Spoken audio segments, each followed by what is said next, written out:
ठीक है, चलो आ जाओ। देखो क्या हुआ, 2005 में आरटीआई आई है। ये तो तुम लोगों को पता ही होगा कि आरटीआई कब आई है ना। आरटीआई 2005 में आई थी, जून 2005 में इनैक्ट हुआ था, लेकिन फोर्स में कब आया, मतलब इसको एडॉप्ट कब किया गया था आरटीआई को, तो 2005 में एडॉप्ट किया गया है। आरटीआई इन फोर्स में कब आई है, तो अक्टूबर 2005 में जो है ना ये इन फोर्स में आई है। अगर तुमसे पूछे, ठीक है, कि आरटीआई, सॉरी रुक जाओ, अगर तुमसे कोई पूछे कि आरटीआई को एडॉप्ट कब किया गया है, एडॉप्ट अगर डेट पूछे कि एडॉप्ट कब किया गया है, एडॉप्ट का डेट पूछे तो तुम बोलना जून 2005, ठीक है, जून 2005। अगर पूछे कि इसको इनफोर्स कब किया गया है, ये फोर्स में कब आई है, ठीक है ना, ये फोर्स में कब आई है, तो अक्टूबर 2005, ठीक है। आरटीआई आई क्यों थी, ठीक है ना, आरटीआई आई थी, the act provide citizen the right to secure access to information under control of public authority, PAS।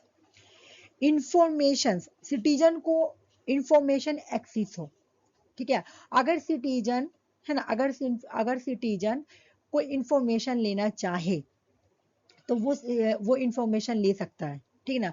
Information लेने का एक्सेस सिटीजन को दिया जाए, आरटीआई में बोला गया था, ठीक है।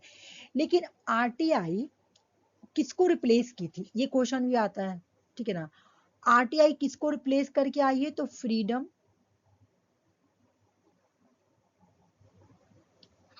ऑफ इंफॉर्मेशन, हाँ, फ्रीडम ऑफ इंफॉर्मेशन को रिप्लेस की थी, ठीक है ना, इसको रिप्लेस की थी, तब आरटीआई आई थी ना, इसको रिप्लेस करके आरटीआई आई है, याद रखना, ठीक है ना, इसको रिप्लेस करके आरटीआई आई है। किसको, फ्रीडम ऑफ इंफॉर्मेशन, है ना, फ्रीडम ऑफ इंफॉर्मेशन जो एक्ट है इसको रिप्लेस कर आरटीआई आई है। तो आरटीआई कब आई है, 2005 में। रिप्लेस किसको किए, फ्रीडम ऑफ इंफॉर्मेशन एक्ट 2002, ठीक है, इसको रिप्लेस करके आई है। अच्छा, आई किससे है, निकली किससे है वो, आरटीआई को रिकमेंडेशन किसने किया था, सिकन एडमिनिस्ट्रेटिव रिफॉर्म कमीशन ने, ठीक है ना, सिकन एडमिनिस्ट्रेटिव रिफॉर्म कमीशन, यहाँ पे लिखा हुआ देखो, रिकमेंडेशंस ऑफ सिकन एआरसी, सिकन एआरसी का फुल फॉर्म है सिकन एडमिनिस्ट्रेटिव रिफॉर्म कमीशन, जो है वो रिकमेंडेशंस करती है कि आरटीआई होना चाहिए, है ना।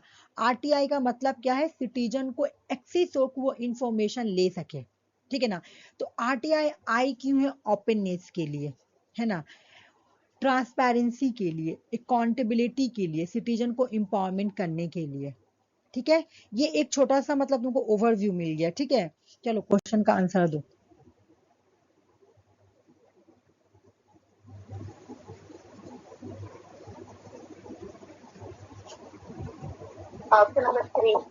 Option 3 ASCE। बस, आरटीआई क्या मतलब, ओपननेस, ट्रांसपेरेंसी, अकाउंटेबिलिटी, इंफॉर्मेशन लेने के लिए आई है। यहाँ पे क्या बोला कि मेंटेन सिक्रेसी, हमको इंफॉर्मेशन लेना है तो फिर हम सिक्रेसी क्यों करेंगे, है ना, तो इसलिए बी गलत हो गया। रेड टैपेजिंग नेगेटिव चीज है, हट गया। ACE आंसर हो गया। इसका आंसर बताओ, द ट्रायनी ऑफ मेजोरिटी का आंसर क्या होगा, टैकेविले, है ना, कल ही में पढ़ाई थी टैकेविले। अच्छा, ये मैं इसलिए लाई थी ना, मैं बता रही हूँ, क्योंकि आफरीन आई नहीं हूँ तो उसको मुझे थोड़ा समझाना था, तो आफरीन आई नहीं है तो मैं इसको समझा नहीं रही हूँ, ठीक है। तुम लोगों को तो ये पता है, इसका आंसर डायरेक्ट बताओ।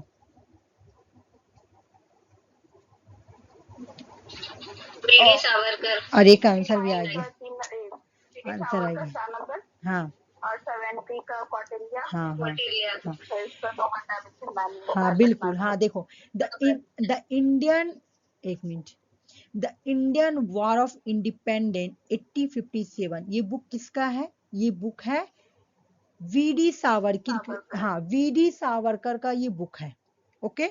उसके बाद जो सब थ्योरी ऑफ सप्तांग है, ये किसने दिया था, ये कौटिल्य ने दिया था, है ना। इसमें कौटिल्य क्या बोलता है कि एक स्टेट को चलाने के लिए 7 एलिमेंट का होना जरूरी है, और ये जो 7 एलिमेंट है ना, इसी को थ्योरी ऑफ सप्तांग बोला गया, ओके। देखो इसका आंसर आ गया, मुझसे गलती हो गया, ठीक है ना। हर्बर्ट मार्कस क्या दिए थे तुम्हारा, वन डायमेंशन। वन डायमेंशन का मतलब क्या है, मॉडर्नाइजेशन टेक्नोलॉजी के आने की वजह से इंसान वन डायमेंशन हो गया। इतना बड़ा क्वेश्चन देके हमको डरना नहीं है, बस क्वेश्चन ये देखे हर्बर्ट मार्कस, आंसर मार दिए वन डायमेंशन। मुझसे ना गलती हो गया, देखो यहाँ मारना था तो मैं गलती कर दी, ठीक है ना। मुझे यहाँ इसको येलो करना था तो मैं वहां पे कर दी हूँ, ठीक है। अच्छा ये वाला करो, पॉलिटिकल इकोनॉमिक में पढ़ाई हूँ।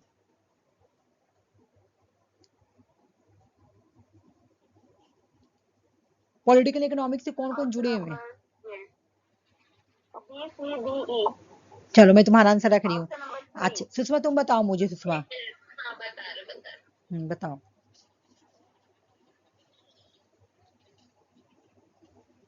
B, C, D, E. हाँ देखो मैं यहाँ का स्टोरी बता दे रही हूँ, देखो एक बार मैं स्टोरी वाला पढ़ के बता दे रही हूँ। यहाँ पे क्या हुआ था, तुम्हारा सबसे पहले आया था लिबरलिज्म्स। तो लिबरलिज्म्स क्या बोलती है, फ्री मार्केट, ठीक है, फ्री मार्केट। तो इसमें थिंकर कौन कौन थे, जैसे तुम्हारा हो गया है डेविड रिगार्डो, ठीक है ना, डेविड रिगार्डो एक हो गए। उसके बाद हो गए तुम्हारे कार्ल मार्क्स, इन्होंने भी बोला था, कार्ल मार्क्स। उसके बाद अच्छा नहीं, कार्ल मार्क्स भी है लेकिन इन्होंने इनसे आइडिया लिया था। कार्ल मार्क्स का इकोनॉमिक एंड फिलॉसफी मैन्युस्क्रिप्ट, ठीक है, जे स्मिथ, ठीक है ना। यहाँ आदम स्मिथ में पढ़ाए भी थे, एक्चुअल में ये लोग इंस्पायर थे कार्ल मार्क्स से। तो मैं जब स्टोरी समझाऊंगी तो कार्ल मार्क्स को नहीं लेंगे, आदम स्मिथ है, आदम स्मिथ, ठीक ना। ये लोग क्या बोलते हैं, ये लोग दोनों डेविड रिगार्डो और आदम स्मिथ क्या बोलते हैं कि फ्री मार्केट को प्रमोट करना चाहिए, ठीक है ना, फ्री मार्केट को प्रमोट करना चाहिए। और मार्केट में स्टेट इंटरफेयर नहीं करेगी, ठीक है ना, मार्केट फ्री ही रेगुलेट किया जाएगा, मार्केट में कोई भी इंटरफेयर नहीं करेगी, स्टेट इंटरफेयर नहीं करेगी, ठीक है। तो क्या होगा, देखो ऐसे तो तुम्हारा बोला जाता है कि 1929 में ग्रेट डिप्रेशन आया, लेकिन क्वेश्चन पूछता है तो बोलता 1930 में ग्रेट डिप्रेशन आया, तो दोनों भी सेम ही होगा क्योंकि डेट तो चला था वही टाइम। तो क्या हुआ, 90 मैं 30 करके पढ़ाई हूँ मैं, 1930 में ग्रेट डिप्रेशन आया, 29 ही पढ़ा रही हूँ मैं क्योंकि डेट तो वही है ना, 1920 है। 1920 में ग्रेट डिप्रेशन आया, ठीक है ना, ग्रेट डिप्रेशन आया। ग्रेट डिप्रेशन का मतलब क्या हुआ, तुम्हारा फाइनेंशियल क्राइसिस हो गया, तुम्हारा इन्फ्लेशन हो गया, अनएम्प्लॉयमेंट हो रहा था, गरीबी आ रहा था, है ना। इन सब की वजह से जब ये आया ना, तो अब यहाँ पे जॉन मेनाकेट्स आते हैं, ठीक है ना। जॉन मेनाकेट्स आके क्या बोलते हैं कि नहीं, अब जो कंपनी है ना, अब जो मार्केट जो था ना, फ्री मार्केट जो था ना, अब फ्री मार्केट की पॉलिसी को हटाएंगे क्योंकि यहाँ पे गरीबी आ गया है, तुम्हारा अनएम्प्लॉयमेंट आ गया है, ग्रेट डिप्रेशन आ गया है, इकोनॉमी का इन्फ्लेटेशन हो रहा है। तो अब नहीं चलेगा ये। अब जो मार्केट को रेगुलेट कौन करेगा, तो स्टेट रेगुलेट करेगा, जिसकी वजह से ब्रेडिन वुड कॉन्फ्रेंस वगैरह आया था, है ना। तो ये वाला इस तरह से स्टोरी है। उसके बाद जब ये जॉन मेनाकेट सी वाला ले लिए कि स्टेट रेगुलेट करेगी, उसके बाद फिर तुम्हारा क्या हुआ था, फिर उसके बाद क्राइसिस आया, तब जाके न्यू लिबरलिज्म आई। ये कहानी इस तरह से चला था, आयर का कहानी है ये वाला। तो आंसर तुम लोग सही बताइए, ठीक है। देखो आदम स्मिथ वेल्थ ऑफ नेशन लिखते हैं, आदम स्मिथ का नाम है wealth of nation. Adam Smith, हाँ आदम स्मिथ का बुक का नाम है वेल्थ ऑफ नेशंस। देख लो सब पॉलिटिकल इकोनॉमिक्स से जुड़े हुए हैं, ठीक है ना। कौन कौन थिंकर पॉलिटिकल इकोनॉमिक्स से जुड़े हुए हैं, मैं इसको आयर में भी पढ़ाई थी, आदम स्मिथ, डेविड रिगार्डो, कार्ल मार्क्स, क्योंकि ये लोग कार्ल मार्क्स से इन्फ्लुएंस हुए थे, जे स्मिथ, ठीक है। तो आदम स्मिथ का बुक का नाम है वेल्थ ऑफ नेशंस, डेविड रिगार्डो का बुक का नाम है principles of political economic and taxation. अच्छा डेविड रिगार्डो का कॉन्सेप्ट का नाम क्या है, कॉम्पिटिटिव एडवांटेज। कार्ल मार्क्स का बुक का नाम है इकोनॉमिक एंड फिलोसफिकल मैन्युस्क्रिप्ट। उसके बाद तुम्हारा प्रिंसिपल्स ऑफ पॉलिटिकल इकोनॉमिक, इनका बुक इंपॉर्टेंट है, जे स्मिल, प्रिंसिपल ऑफ पॉलिटिकल इकोनॉमिक्स। और ये गलत क्यों हुआ, क्योंकि पॉलिटिक्स एमंग नेशन जो है ये हैंस मार्गन थेव का, ये एक रियलिस्ट है, ये पॉलिटिकल इकोनॉमिक्स नहीं है। मिनी बुक कॉन्फ्रेंस फर्स्ट कब आई थी, फर्स्ट का दिया हुआ है, देखो Option number 3, 1968. 1968। अच्छा द प्रैक्टिस ऑफ मैनेजमेंट किसका बुक है, मैं पढ़ाई थी, Option number 2, Peter Drucker. Drucker मैं पढ़ाई थी। और जो यहाँ पे एक बार Peter देखते हैं, Drucker. हाँ देखो हाँ. यहाँ पे देखो अंजलि, क्या हुआ देखो यहाँ पर ही मीनू बुक कॉन्फ्रेंस 1968 में आई। पहला वाला याद कर लो, बाकी सब याद हो जाएगा। 1968 में आई फर्स्ट मीनू बुक कॉन्फ्रेंस। अगर तुमसे सेकंड पूछे कि सेकंड मीनू बुक कॉन्फ्रेंस कब आई, बस 20 ऐड करते जाना। फिर पूछेगा थर्ड कब आई तो 20 ऐड कर देना। हो गया, बन गया। ये फर्स्ट का डेट है, ये सेकंड का डेट है, ये थर्ड का डेट है। ठीक है, इसी तरह से फर्स्ट सेकंड थर्ड। ठीक है ना। उसके बाद पीटर ड्रकर का बुक मैं उस दिन भी कराई थी तुम लोगों को, तुम्हारा भी रिसेंट में ही एक क्वेश्चन आया था 2025 में तो कराई थी। बुक याद करो, द प्रैक्टिस ऑफ मैनेजमेंट। ये बुक किसका है? आपका वॉइस ब्रेक हो रहा है दीदी। मेरा वॉइस ब्रेक हो रहा है? अच्छा रुको, तो क्या हुआ भाई बाबा। अब देखो तो आवाज आ रही है क्लियर? हेलो, क्लियर आवाज आ रही है? ठीक है, अभी ठीक है ना? हाँ अच्छा ठीक। देखो पीटर ड्रकर, इंटरनेट का प्रॉब्लम दे रहा है क्योंकि मेरे साइड से स्क्रीन चला जा रहा, पता नहीं क्यों चला जा रहा, मुझे समझ में नहीं आ रहा। हालांकि नेट तो पूरा भरा हुआ, मैं यूज भी नहीं की हूँ। पीटर ड्रकर का बुक एक बार पढ़ लो, द प्रैक्टिस ऑफ मैनेजमेंट 1954 की बुक है। द प्रैक्टिस ऑफ मैनेजमेंट में पीटर ड्रकर एक कॉन्सेप्ट देते हैं जिसका नाम है मैनेजमेंट बाय ऑब्जेक्टिव्स, MBO। मैं बार बार इसको रिवाइज करती हूँ, ठीक है ना। द प्रैक्टिस ऑफ मैनेजमेंट 1954 की बुक है, ये पीटर ड्रकर की बुक है। पीटर ड्रकर के दूसरा बुक का नाम है मैनेजमेंट बाय रिजल्ट, 1964 की बुक है। द इफेक्टिव एग्जीक्यूटिव्स 1967 की बुक है। Management task responsibility and practice, ये भी प्रीवियस ईयर बुक है। ठीक है, ये दो प्रीवियस ईयर, ये भी और ये भी, ये तो 2-3 बार आया हुआ है, ये एक बार आया हुआ है, तो याद कर लो। The management by result, sorry ये द प्रैक्टिस ऑफ मैनेजमेंट 1954 की बुक है पीटर ड्रकर की। इस बुक में पीटर ड्रकर MBO का कॉन्सेप्ट देते हैं। मैनेजमेंट फॉर रिजल्ट 1964 की बुक है, ये भी पीटर ड्रकर की है। द इफेक्टिव एग्जीक्यूटिव्स 1967 की बुक है, ये भी पीटर ड्रकर की बुक है। मैनेजमेंट टास्क रिस्पॉन्सिबिलिटीज प्रैक्टिस 1973 की बुक है, ये भी पीटर ड्रकर की बुक है। ये क्वेश्चन सॉल्व करो, ये तो पढ़ाया हुआ तुम लोगों का, सब करो, तीनों आदमी करो। ऑप्शन 4। चलो मैं तुम्हारा आंसर रख रही हूँ, ऑप्शन 4।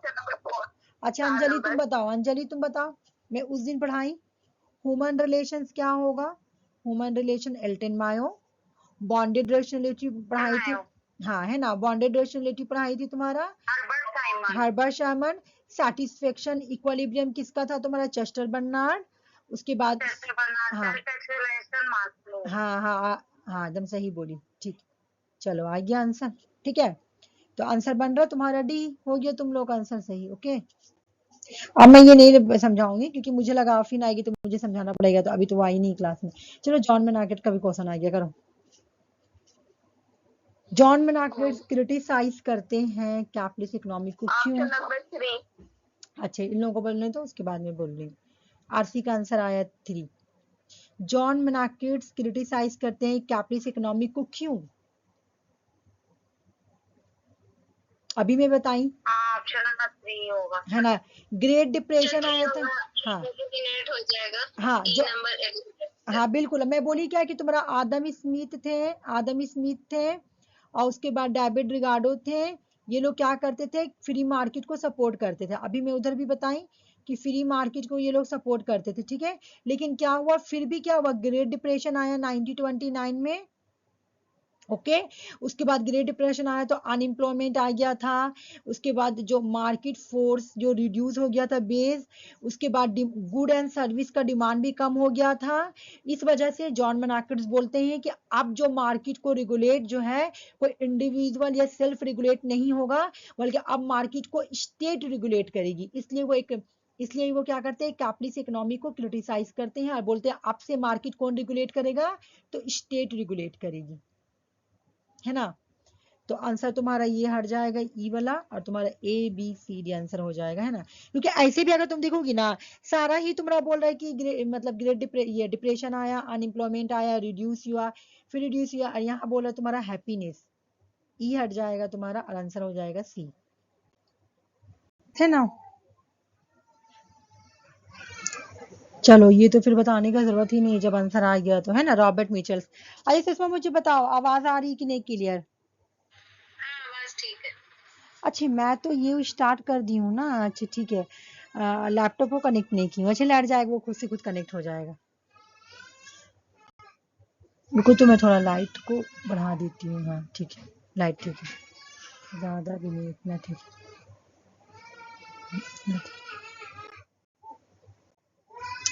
हाँ अच्छा एक बार ये हम लोग पढ़ लेते हैं, ठीक है, हम लोग पढ़े नहीं है ये।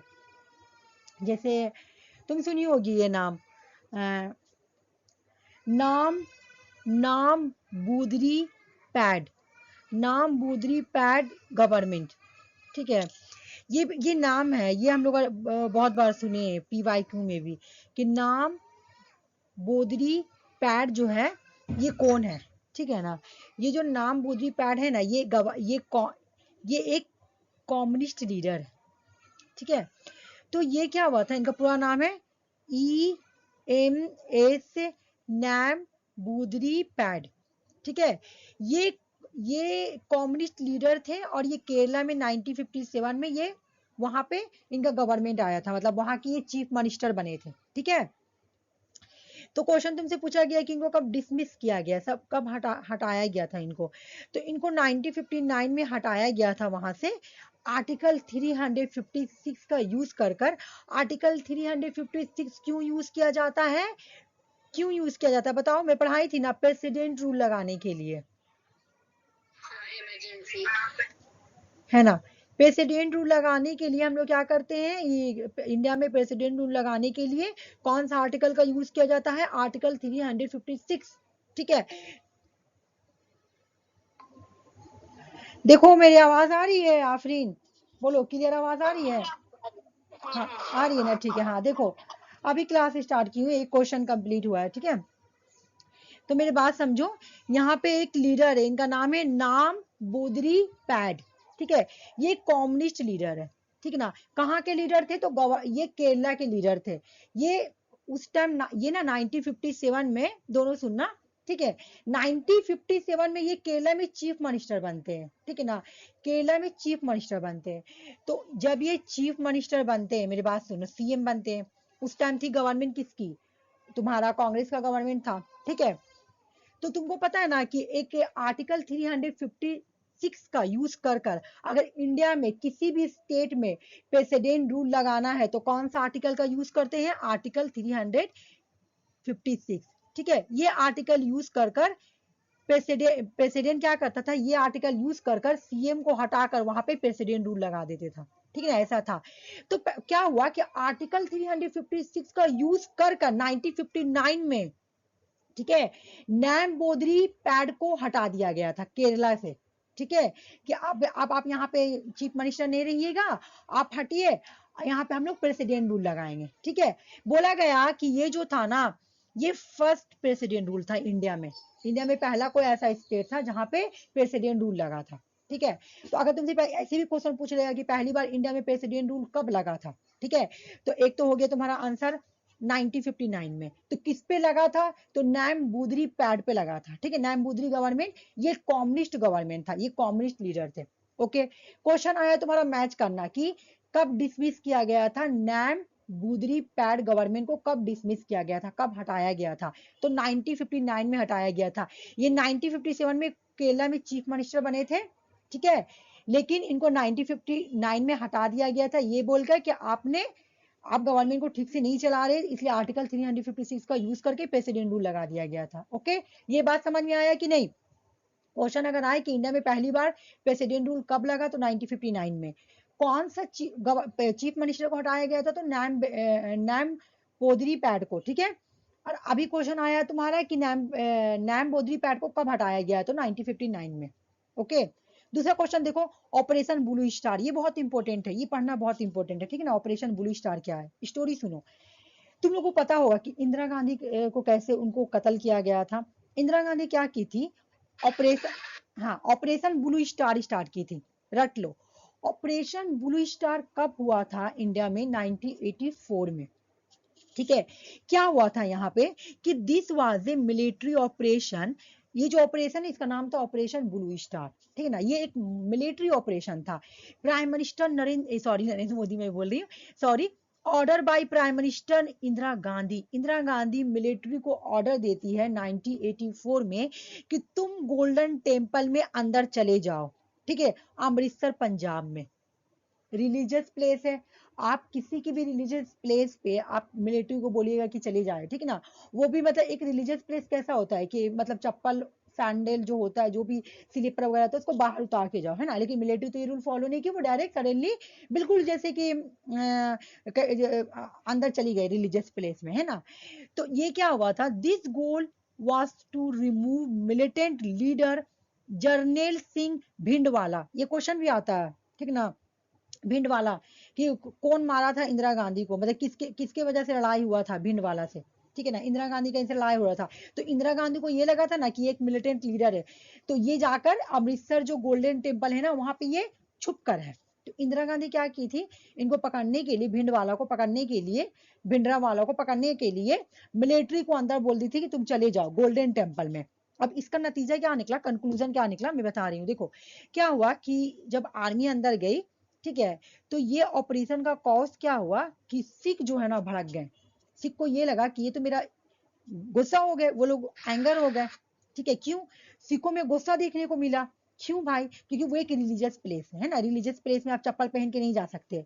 तो क्या हुआ, इंदिरा गांधी वाज एसेनेटेड, इनको मार दिया गया। कौन मारा, सिख बॉडीगार्ड ने मारा, ठीक है, सिख बॉडीगार्ड ने मार दिया। क्वेश्चन एग्जाम में क्या आया कि ब्लू स्टार कब स्टार्ट हुआ, 1984 में।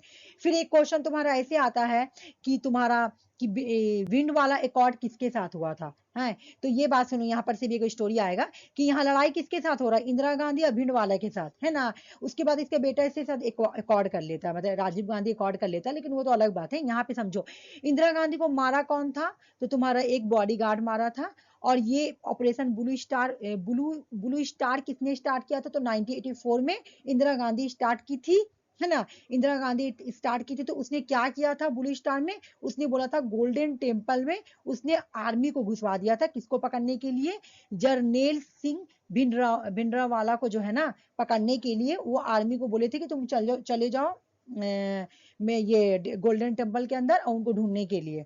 तो इससे सिख पूरा भड़क गए थे, जिसकी वजह से इंदिरा गांधी को कत्ल भी कर दिया गया था, मतलब उनका एसिनेटेड किया गया था उनके सिख बॉडीगार्ड के थ्रू, ठीक है।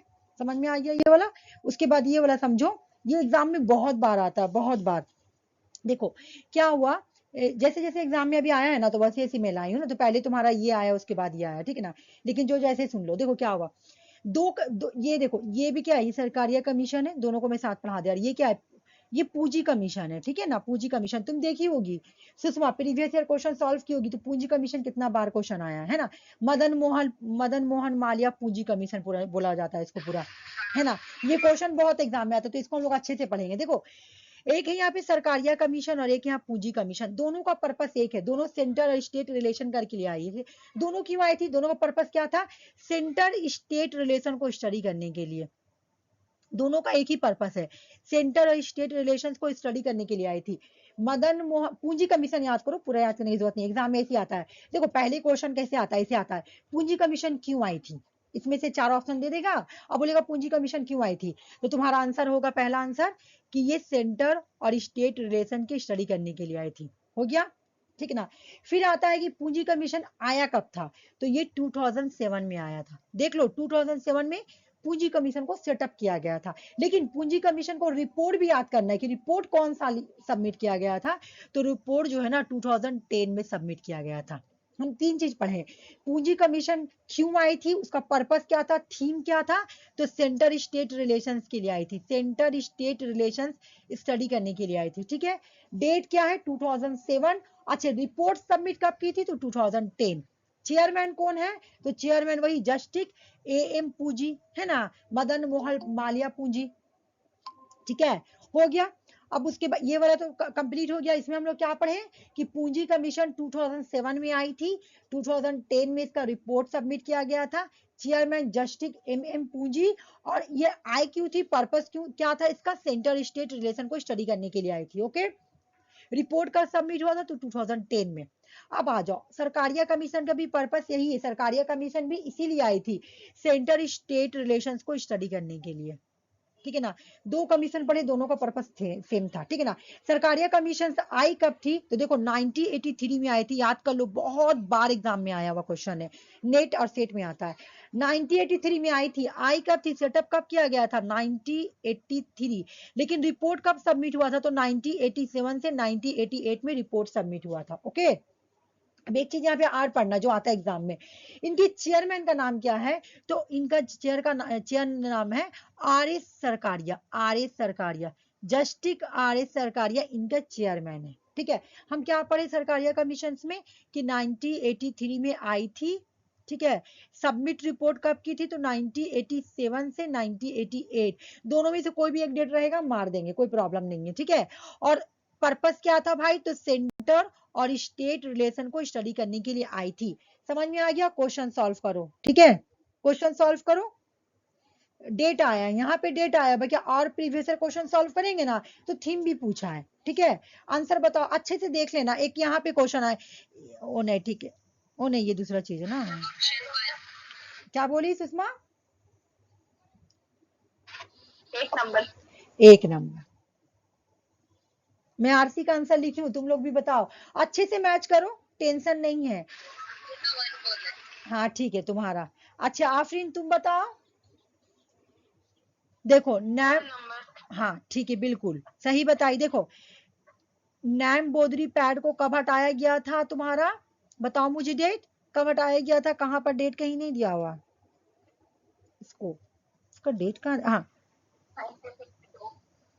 नहीं नहीं इसका डेट नहीं दिया हुआ है यहाँ, मुझे लग रहा कोई डेट मिस्टेक हुआ क्या, इसका डेट हमको लग रहा मिस्टेक हुआ, ये अभी एक्चुअल में ना, ये एक्चुअल में ये पेपर वाला है, सुनो क्या हुआ है प्रॉब्लम में बता रही हूँ, ये है कि सही है, एक्चुअल में ये पेपर है, मैं इसको, ये तो पेपर वाला एग्जाम हुआ था ना ऑफलाइन, ये ऑफलाइन 2024 में जो एग्जाम हुआ था उस वो पेपर है, तो इसको मैं पहले ट्रांसलेट करती हूँ उसके बाद लाती हूँ, मुझे लग रहा है ट्रांसलेट में ही चेंज हो गया है, ठीक है। ठीक है, ऑपरेशन ब्लू स्टार तुम्हारा 1984, और 1987 में तुम्हारा सरकारिया कमीशन का रिपोर्ट सबमिट हुआ, पूंजी कमीशन ने रिपोर्ट कब सबमिट किया था 2010 में, मैं सही कर दूंगी, ठीक है मैं सही कर दूंगी उसको, मैं जब कर दूंगी, क्योंकि गलत कैसे हो मुझे समझ में नहीं आ रहा, ये ना मैं पहले मैं इसको ट्रांसलेट करती, क्योंकि ये तो पेपर वर्क है, वो से लाऊंगी तो तुम लोग को अच्छा नहीं लगेगा क्वेश्चन करने में, बिल्कुल पेपर है, मैं इसको पहले ट्रांसलेट करती हूँ, ठीक है, सर्च इंजन में जाके, उसके बाद ट्रांसलेट करके यहाँ पे लाती हूँ, तो वही में मुझे लग रहा ट्रांसलेट करने में इधर उधर हो गया, ठीक है, दोनों में ही ये सेम है, ठीक है। अच्छा ये वाला क्वेश्चन तुम लोग सॉल्व करो दोनों, उसके बाद में ये आप इनको बताऊंगी, क्योंकि ये तुम लोगों को मैं पढ़ा चुकी हूँ, ये भी पढ़ा चुकी हूँ और ये भी पढ़ा चुकी हूँ, पढ़ाया क्वेश्चन, ऑप्शन नंबर 3, हाँ ठीक है, अभी मैं इसको भी बताऊंगी, ये आफरीन को भी बताऊंगी, उसको भी सॉल्व हो जाएगा, 3 नंबर, ठीक है, हाँ 3, हाँ ठीक है, अब मैं आफरीन को बता रही हूँ, देखो आफरीन तुमसे भी सॉल्व हो जाएगा, मैं बता रही हूँ, मैं एक चीज यहाँ पे बता रही हूँ कैसे, उसके बाद में तुम लोग आंसर बता रही हूँ, ठीक है ना, थोड़ा सा मैं आफरीन को बता देती हूँ। देखो लिबरलिज्म का मतलब क्या होता है, रुक जाओ, लिबरलिज्म का मतलब होता है, लिबरलिज्म जो होते हैं ना, वो लिबरलिज्म जो आइडियोलॉजी होते हैं, ये ना फ्री मार्केट को सपोर्ट करते हैं, ठीक है, फ्री मार्केट को, फ्री मार्केट का मतलब जहां पे स्टेट इंटरफेयर ना करे, ठीक है, ये लेजेस फेयर मार्केट को सपोर्ट करते हैं, ठीक है, एक तो ये हो गया, ये लेजेस फेयर मार्केट को सपोर्ट करते हो गया, ये इंडिविजुअल को सपोर्ट करते हैं कि इंडिविजुअल को ज्यादा पावर दे दो, ये 3 चीज रट लो बस, ये 3 चीज रटने से ही तुम्हारा आंसर बन जाएगा, मतलब हमेशा बहुत सारा आंसर सॉल्व हो जाएगा। लिबरलिज्म किसको मानते हैं, फ्री मार्केट को, लेजेस फेयर को, इंडिविजुअलिज्म को, ठीक है, ठीक है, ओके। उसके बाद तुम्हारा, अब इसको कोई क्रिटिसाइज करता है, कौन क्रिटिसाइज करता है, तो कम्युनिज्म या कॉम्यूटेरियन जो भी बोल दे रहे हैं हम, इसको कॉम्यूटेरियन बोल दो या कम्युनिज्म बोल दो, एक तो कम्युनिज्म वाले भी क्रिटिसाइज करते हैं लिबरलिज्म को, देखो यहाँ पे लिखा हुआ है, ठीक है, और एक कम्यूटेरियन भी करते हैं, ये लोग दोनों जो है ना लिबरलिज्म को क्रिटिसाइज करते हैं, दोनों कम्युनिज्म भी करते हैं और कम्यूटेरियन भी करते हैं, ठीक है। अब ये क्वेश्चन कैसे सॉल्व होगा तुम लोग देखो, अंजलि पे देखो, अंजलि पे भी आइए, देखो पहले हम देखेंगे जो देखेंगे नेगेटिव, पहले हम पढ़ के देखेंगे इसमें कोई ऐसा नेगेटिव वर्ड दिया, देखो लेजिस्फेयर यहाँ दिया तो लेजिस्फेयर है, ठीक है। उसके बाद डी में देखो क्या बोला, liberalism and communism are close link. बोला लिबरलिज्म और कम्युनिज्म दोनों एक दूसरे से जुड़ा हुआ है, कभी नहीं हो सकता है क्योंकि कम्युनिज्म इसको गलत बोलती है। कम्युनिज्म हो या कॉमिटेरियन हो, ये लोग कम्युनिटी को सपोर्ट करती है, कम्युनिटी को, ठीक है। ये लोग इसीलिए कम्युनिटी लिबरलिज्म को क्रिटिसाइज करती है कि आप सिर्फ इंडिविजुअल को इंपॉर्टेंस देते हैं, ठीक है। और डी ऑप्शन में बोल रहा है कि ये दोनों जुड़ा हुआ है, क्लोज है, लिबरलिज्म और कम्युनिज्म दोनों एक दूसरे से क्लोज है। तुम लोग का आंसर सही था, ठीक है, क्लोज है। इस वजह से तुम्हारा ना ये गलत हो रहा था, ठीक है। इस वजह से ये वाला डी तुम हटाओगी ना, डी हटा दो, तुम्हारा आंसर बोला इसमें से कौन सा सही है लिबरलिज्म से रिलेटेड, डी हटाएंगे ना, डी हट जा, डी हट जा, डी हट जा, मेरा आंसर बन गया। पूरा पढ़ने का भी जरूरत नहीं है। तो तुम यहाँ पे क्या सीखी मैं बता रही हूँ, तुमको क्या याद करना है, अंजलि को और आफरीन को। लिबरलिज्म तो मैं ऐसे भी पढ़ाऊंगी। लिबरलिज्म सपोर्ट करते हैं फ्री मार्केट को, लेजर को और इंडिविजुअलिज्म को। लिबरलिज्म को दो बहुत क्रिटिसाइज करते हैं, एक तो कम्युनिज्म भी क्रिटिसाइज करते हैं और एक कॉमिटेरियन भी क्रिटिसाइज करते हैं। इतना याद कर लेना ये वाला क्लास में, ठीक है, उससे ज्यादा कुछ नहीं। यूनिफॉर्म सिविल कोड किसमें है जल्दी से बता दो, ये तो सबका पढ़ा हुआ है। ये मैं पढ़ाई थी डीपीएसपी के क्लास में, कि डीपीएसपी में फिर से रिवीजन करा दूंगी। यूनिफॉर्म सिविल कोड किसमें है, यूनिफॉर्म सिविल कोड डीपीएसपी में है, directive principles of state policy में यूनिफॉर्म सिविल कोड है। आर्टिकल याद है तो आरसी आर्टिकल बता दो। आर्टिकल 44। हाँ, इसका जो यूनिफॉर्म सिविल कोड का आर्टिकल है ना वो 44 है, ठीक है, हो गया। अगर आपसे क्वेश्चन आएगा कि यूनिफॉर्म सिविल कोड किसमें आता, कौन सा आर्टिकल में आता, तो आर्टिकल 44 किसमें आता है। यूनिफॉर्म सिविल कोड का मतलब मैं बता रही हूँ, यूनिफॉर्म सिविल कोड गोवा में है यार, कहीं पे नहीं है, मैं बता रही हूँ। देखो पूरा स्टेट का एक कोड होना चाहिए, कहने का मतलब इंडिया में अगर हम अभी ये बात लागू हो जाए कि सबका जितना भी रिसेंट में एक स्टेट में हुआ है हाँ, यूनिफॉर्म सिविल कोड शायद, अभी नहीं, अभी पूरा इंडिया में होने वाला था, अभी पूरा इंडिया में होने वाला था कि यूनिफॉर्म सिविल कोड कर दो। हाँ, गोवा के बाद ना पहला स्टेट शायद उत्तराखंड में हुआ है, उत्तराखंड में हुआ है। अच्छा मैं देख के बताऊंगी कल, ठीक है, मैं देख कर तुम लोगों को ये क्लियर कर दूंगी। ऐसे गोवा में है बट मैं बता दूंगी। यूनिफॉर्म सिविल कोड का मतलब ये है कि सबका सेम कोड रहेगा। कहने का मतलब मैं एग्जांपल दे रही हूँ कि मान लो कि इंडिया का एक कोड रहेगा, शादी शादी वो लोग करते हैं जैसे एक ट्रेडिशनल एक मेथड चलेगा, शादी एक मेथड से होगा, सबका ड्रेस कोड एक रहेगा, जितना भी सब एक रहेगा, यूनिफॉर्म सिविल कोड रहेगा। इस तरह से ये सिर्फ गोवा में चलता है। और अभी तक, अब ये सुषमा बोल रही कि उत्तराखंड में हो गया, तो मैं इसको देखकर तुम लोगों को क्लियर कर दूंगी, ठीक है ना, क्योंकि हम लोग पॉलिटिकल साइंस का स्टूडेंट है तो हम लोग को ये सब नॉलेज रखना है कि यूनिफॉर्म सिविल कोड कहाँ कहाँ आया। अभी मेरे माइंड में सिर्फ मुझे जहां तक नॉलेज है तो मैं गोवा में जानती हूँ, लेकिन अभी बोली है सुषमा तो मैं देखूंगी, ठीक है। हाँ तो आंसर देख लो, ठीक है। उसके बाद मैं ये भी पढ़ाया हुआ है, अभी मैं तुम लोगों को जिसको नहीं आ रहा, जैसे आफिन को अभी नहीं पढ़ा हुआ है तो उसको नहीं आगे मैं समझा दूंगी, तुम लोग ये आंसर करो। अच्छा आरसी का हो गया, ये सुषमा और अंजलि बताओ मुझे, मैं गौरी चीफ का कितना बार बताई हूँ, क्या फिर अफगानिस्तान का हमला बताई हूँ। अच्छा ठीक है, अंजलि तुम बताओ क्योंकि मैं बताई थी। हाँ 1 नंबर। चलो आ जाओ, मैं बता रही हूँ। देखो यहाँ पे मैं कोल्ड वार पढ़ाई थी तो मैं वहां बताई थी कि कोल्ड वार में ही ये सब आ गया था, कोल्ड वार में ही ये सब आ गया था। कोल्ड वार में जब पढ़ाई थी फॉरन पॉलिसी, हाँ बिल्कुल सही बोले, हाँ क्यूबन क्राइसिस से बन जाएगा, हाँ क्यूबन क्राइसिस से ही बन जाएगा। मैं सबका डेट बता, देखो गौरी विची, इसके बारे में मैं थोड़ा सा पीछे पढ़ा देती हूँ। चलो आ जाओ, तुम लोग आंसर सही था, मैं लाई हूँ इसका आंसर, ठीक है, यहाँ पे, ठीक है, थोड़ा सा मैं रिवीजन करवा देती हूँ। देखो गौर चीफ, ठीक है, गौर चीफ जो है ना ये सोवियत यूनियन के लीडर थे, ठीक है, ये सोवियत यूनियन यूएसएसआर के लीडर थे। तो ये 1985 में लीडर बने थे। इनके लिए क्यों इनका डेट पूछा, मैं बता रही हूँ इनका डेट क्यों पूछा। इन्होंने 2 पॉलिसी लाया था, ये प्रीवियस ईयर एग्जाम में, ये दोनों प्रीवियस ईयर एग्जाम में आया था। इन्होंने लाया था ग्लास नोट्स, इन्होंने 2 पॉलिसी लाया था सोवियत यूनियन में, इन्होंने 2 पॉलिसी लाया था। एक तो था ग्लास नोट्स, ग्लास नोट्स का मतलब होता है ओपननेस, और दूसरा पॉलिसी का नाम है पेरिस्ट्रिका, रिस्ट्रक्चरिंग, ठीक है। तो ये 1985 में जब सोवियत में वहां का ये लीडर बनते, सोवियत यूनियन का लीडर बनते हैं, तो ये 2 पॉलिसी लाते, एक का नाम था ग्लास नोस्ट, ग्लास नोस्ट का मतलब होगा ओपननेस, और एक का नाम था पेरिस्ट्रिका। पेरिस्ट्रिका का मतलब है रिस्ट्रक्चरिंग। देखो, ओपननेस का मतलब है कि यहाँ पे सोवियत यूनियन यूएसएसआर का स्टोरी सुनो। यूएसएसआर क्या थी? कम्युनिस्ट गवर्नमेंट थी। कम्युनिस्ट गवर्नमेंट थी, डेमोक्रेसी थी नहीं। जब गौरीचीब आया ना, तो इसने क्या किया, इसने हल्का सा ये सोचा मैं थोड़ा मूव करूं, मैं कम्युनिस्ट से हट के थोड़ा डेमोक्रेसी की तरफ जाऊं, ठीक है। तो इसने क्या किया, मीडिया को फ्री कर दिया। मीडिया को फ्री कर दिया, लोगों को फ्री कर दिया कि जिसको भी आके गवर्नमेंट के अगेंस्ट बोलना है, पॉलिसी के बारे में जो भी पूछना पूछो, कोई मतलब नहीं है। ओपननेस कर दिया, और उसका नाम रख दिया ग्लास नोस्ट, ठीक है। पैरिस्ट्रिका बोला कि हमारा जो मेरा जो इकोनॉमिक स्ट्रक्चर है ना, हम उसको चेंज करेंगे, हम यूएस के जैसे इकोनॉमिक पॉलिसी अपनाएंगे, ठीक है। और गौरीचीब आया कब से? तो 1985। अच्छा, इसे एक और क्वेश्चन बनता है, मैं बता नहीं कैसे। तुमको पता है, जब मैं कोल्ड वार पढ़ाई थी तो मैं बोली थी कि पहले पहले रशिया के बारे में तुम लोग जानती हो ना, रशिया। रशिया का पुराना नाम क्या है? रशिया का पुराना नाम क्या है? यूएसएसआर, ठीक है। हाँ हाँ, यूएसएसआर है ना। तो यूएसएसआर यूएसएसआर रसिया बना कैसे? जब वो टूट गया था 1991 में, ये टूट गया था, ये टूट कर रसिया बना है, ठीक है। यूएसएसआर टूट कर रसिया बना है, ठीक है। अब यहाँ पे एक बात सुनो, स्टोरी एग्जाम में क्वेश्चन आता है कि जब यूएसएसआर टूटा था तो उस वक्त लीडर कौन था। क्वेश्चन बहुत सारे एग्जाम में मैं देखी हूँ कि क्वेश्चन आया हुआ है कि जब 1991 में यूएसएसआर का डिसइंटीग्रेशन हुआ, तब लीडर कौन था? तो गॉर्बेचोव था। अब क्यों गॉर्बेचोव था? बोला था गॉर्बेचोव को रिस्पॉन्सिबल माना जाता है यूएसएसआर का डिसइंटीग्रेशन का। क्यों? क्योंकि गॉर्बेचोव ने क्या किया था, ये दो पॉलिसी लाया था, इसने थोड़ा चेंजिंग सोचा था कि मैं चेंजिंग कर दूंगा।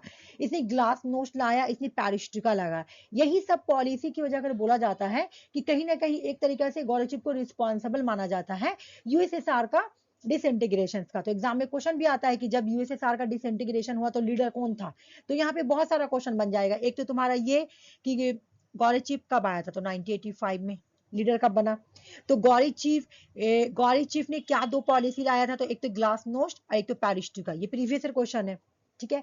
दूसरा तुमसे क्वेश्चन पूछेगा, अगर बनेगा कि जब यूएसएसआर का डिसइंटीग्रेशन हुआ है ना, डिसइंटीग्रेशन हुआ तो लीडर कौन था? तो यही था। देखो 1991 में यूएसएसआर का डिसइंटीग्रेशन हुआ था, ज्यादा गैपिंग है नहीं, यही था लीडर, ठीक है ना। यही लीडर था तब यूएसएसआर खत्म हुआ था, ठीक है। तो रसिया आया था, तो फिर उसके बाद रशिया आया, ओके। उसके बाद में ये वाला बताई थी कि सोवियत यूनियन क्या करता है 1979 में, जब मैं कोल्ड वार में ये सारा पढ़ाई थी कि जब 1979 में क्या हुआ था। मैं इसको दो बार तुम लोगों को पढ़ाई, एक तो कोल्ड वार में पढ़ाई थी, एक में सैल्ट में पढ़ाई थी कि सैल्ट टूटा क्यों था। क्योंकि यूएसएसआर यूएसए में दोस्ती अच्छा चल रहा था, जटान का पीरियड चल रहा था। लेकिन यूएसएसआर ने क्या किया, यूएसएसआर ने 1979 में अफगानिस्तान पे हमला कर दिया। मुजाहिदीन जिसको बनाया था, है ना, ठीक है। तालिबान यही बनाया गया था, यही यही सोवियत यूनियन को भगाने के लिए ही यूएसएसआर ने अफगानिस्तान में तालिबान और ये मुजाहिदीन को बनाया था, ठीक है। ये बात याद रखना। 1979 में रसिया जो है ना, सॉरी उस टाइम यूएसएसआर था, यूएसएसआर है ना, वो सोवियत यूनियन पे अफगानिस्तान पे हमला कर दिया था। पता है क्यों? ताकि अफगानिस्तान में कम्युनिस्ट आइडियोलॉजी स्प्रेड हो सके, ठीक है, हो सके, स्प्रेड हो सके, इसलिए उसने अफगानिस्तान पे हमला कर दिया था। तो यूएस भी चालाक था। यूएस भी क्या किया, उसने क्या किया, वो देखा मैं डायरेक्ट अटैक नहीं कर सकता। उसने अफगानिस्तान में बनाया मुजाहिदीन, हाँ मुजाहिदीन और तालिबान। इन लोग ने क्या किया, इन लोग ने भगाया यूएसएसआर को। 10 साल वार चला, उसके बाद यूएसएसआर चल गया। यहीं से बोला जाता है कि जब वो अफगानिस्तान पे हमला किया था ना, जब यूएसएसआर ने अफगानिस्तान पे हमला किया था ना, यहाँ से ही उसका डाउनफॉल स्टार्ट हो गया था रशिया का। यहाँ से ही देखो, यहाँ पे लिखा हुआ भी यूएसएसआर का क्लॉप्स यहीं से स्टार्ट हो गया था, क्योंकि यहाँ पे उसका बहुत पैसा बर्बाद हुआ, बहुत पैसा बर्बाद हुआ। अफगानिस्तान को अपने अंदर लेने के चक्कर में बहुत पैसा बर्बाद हुआ था, ठीक है। उसके बाद क्यूबन मिसाइल क्राइसिस, इसको हिस्ट्री नहीं भूल सकता, ये बहुत इंपॉर्टेंट है, मैं बता रही हूँ क्यों। देखो क्या हुआ था 1945 में, दोनों कंट्री जो है ना वर्ल्ड वार टू जीती थी। वर्ल्ड वार टू जो है कौन जीता था तुम्हारा, मतलब मेन तो यूएसए और यूएसएसआर को ही माना जाता है तो सारा, लेकिन इन्हीं लोग को मेन माना जाता है, यूएसए और यूएसएसआर को। ये दोनों कंट्री वर्ल्ड वार जीत के आई थी, ठीक है। अब ये लोग हर थोड़ा थोड़ा बात पे लड़ाई करी, कोल्ड वार हो रहा था इन लोगों के बीच में, है ना, कोल्ड वार हो रहा था। इन्होंने क्या किया, देखो मैं एक स्टोरी सुना रही हूँ। यूएस क्या किया था, यूएस जब जापान पे एटम बम अटैक किया था ना, एटम बम, तो वो सबको बोला, वो यूके को बोला, वो ये फ्रांस को बोला कि मैं बम अटैक करने जा रहा हूँ, लेकिन रसिया को नहीं बोला। रसिया को ये बात बुरा लगा, ठीक है। वहां से इन लोगों का लड़ाई स्टार्ट हो गया, ठीक है, लड़ाई स्टार्ट हो गया। तो इन लोगों को एक दूसरे के बारे में पता था कि हम लोग एक दूसरे के दुश्मन बन गए हैं।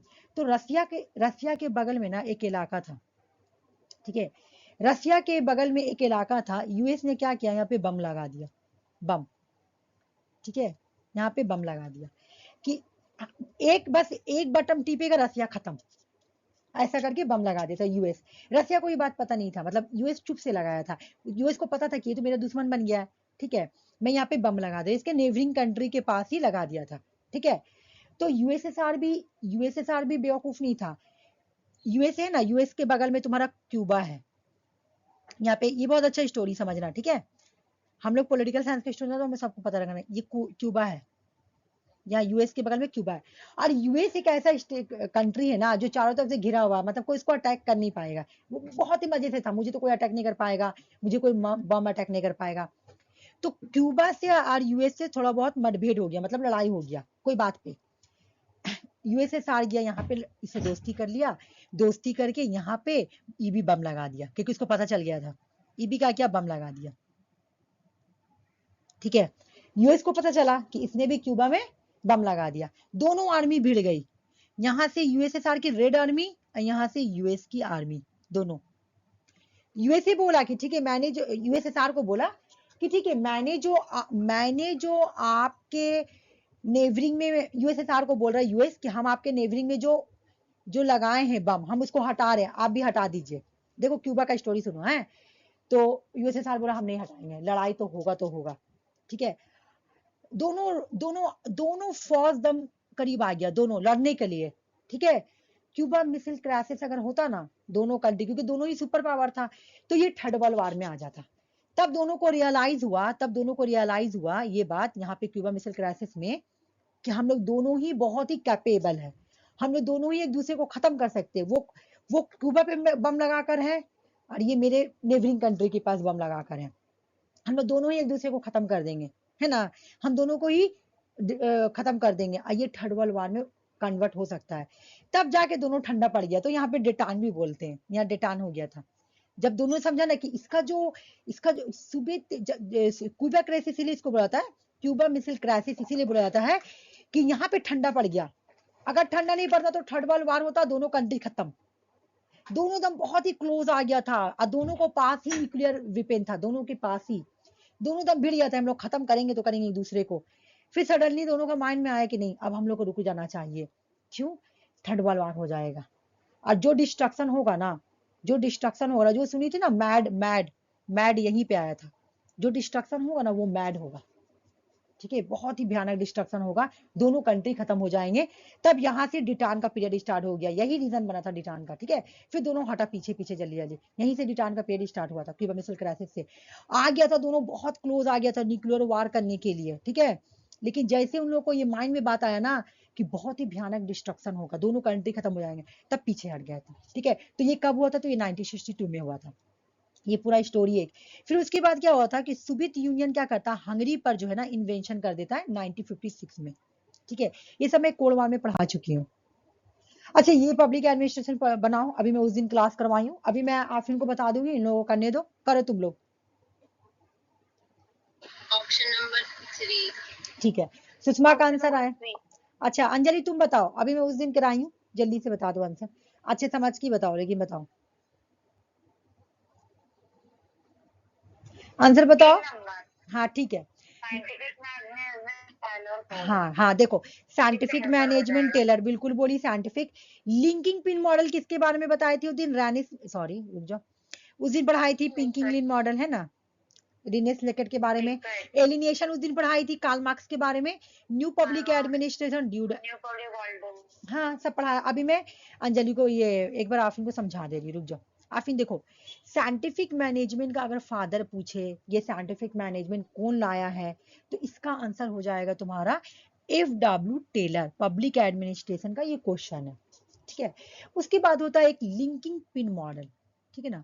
लिंकिंग पिन मॉडल किसने दिया था, ये रिनेस लेकेट ने दिया था। अभी थोड़ा दिन पहले ही हम लोग टॉपिक कंप्लीट किया है, ठीक है ना। एलिनेशन ऑफ ब्यूरोक्रेसी किसने दिया था, एलिनेशन का जो थ्योरी है ना, कार्ल मार्क्स ने दिए थे। कार्ल मार्क्स बोलते हैं ना कि जो लेबर है ना वो काम करने से एलिनेट हो जाते हैं, उनको जब वेस्ट कम मिलता है ना तो उनको काम करने का मन नहीं होता, तो एलिनेशन हो जाता है। एलिनेशन का मतलब तुमको किसी चीज से नहीं होता कि अब मुझे वो चीज करना नहीं है, कुछ चीज से दिल उड़ जाना, तो एलिनेशन उसी को बोला जा रहा है। तो ये एलिनेशन जब भी आएगा ना कि एलिनेशन कौन दिया है, तो कार्ल मार्क्स दिए हैं।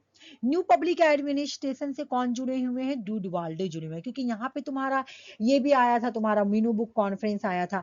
निगरेला बताओ, सॉरी निगरेला बताओ, उसके बाद 2006 आरती बताओ, यहाँ पे छूटा हुआ नंबर 2006 हाँ सर 2006 ऑप्शन नंबर 2 एक बार मैं पढ़ा दे रही हूँ यहाँ पे। अच्छे ये यहाँ पे मैं पढ़ा दे रही हूँ, ठीक है। देखो पहले ये आया था तो इसका नाम था national rural employment guarantee act, ठीक है। ये आया कब था, देखो यहाँ पे लिख दे रही हूँ मैं, आया था, पास कब हुआ था इंडियन पार्लियामेंट में। जो निगरेला है, ये जो निगरेला है ये 2005 में पास हुआ था, ठीक है। 2005 में पास हुआ था, लेकिन यहाँ पे पूछा फोर्स, कि फोर्स में कब आया है, तो फोर्स में 2006 में आया है, ठीक है। इसका पूरा नाम क्या है, एमजी लगाएंगे, Mahatma Gandhi national rural employment guarantee act, sorry guarantee act, ठीक है ना। Mahatma Gandhi national rural employment guarantee act कब आया था, 2005 में।